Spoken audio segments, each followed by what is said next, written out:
मराठी व्याकरणचे प्रश्न आहे पहिला, समास ओळखायचा आहे निर्दोष या शब्दाचा, तर निर्दोष या शब्दाचा समास आहे नत्र तत्पुरुष समास।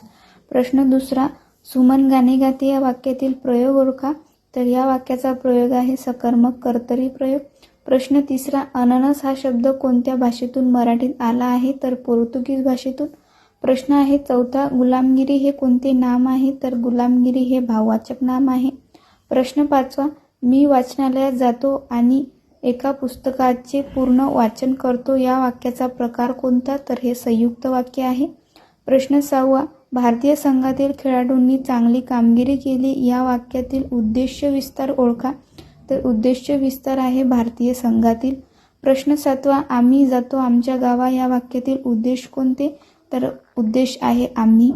प्रश्न आठवा, दशरथ राजाने कैकेयीला वर दिले या वाक्यातील विधेयपूरक कोणते, तर विधेयपूरक आहे कैकेयीला।